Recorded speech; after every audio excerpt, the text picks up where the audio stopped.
Hey guys, I just found one of my kids' toys. The toy they used many years ago. They're 16 now, so all grown up. But I found one of them when I'm cleaning up, and it occurred to me that some smart dude made up the sound of a dinosaur.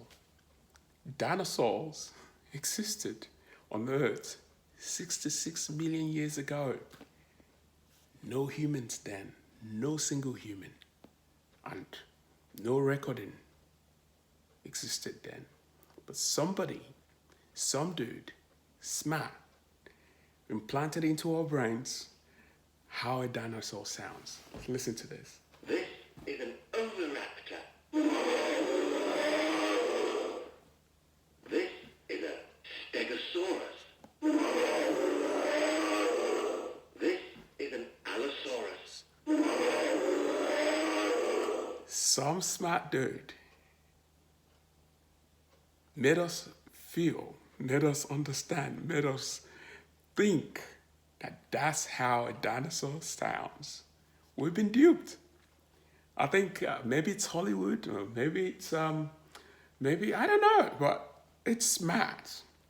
And each time I hear that sound, I say, "This is the sound of a dinosaur." How did you know?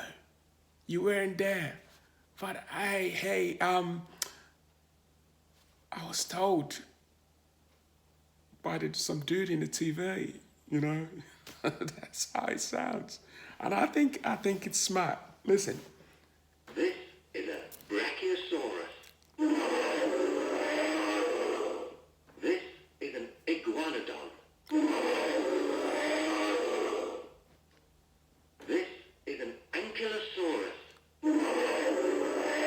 And my favorite, listen to this one.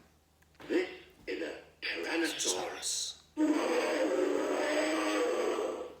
And listen to this. A tyrannosaurus is about 40 feet long, which is as long as a school bus. This is an oviraptor. Amazing. And we fell for it. It's fun though. I think it's fun.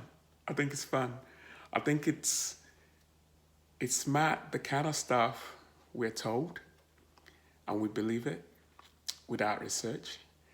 And it's great.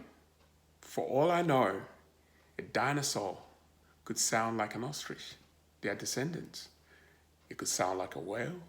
It could have no sound at all. It could sound like a bird, actually. But somebody said, no. I will make you feel, I will make you think that a dinosaur sounds like this. This is a triceratops. See you guys.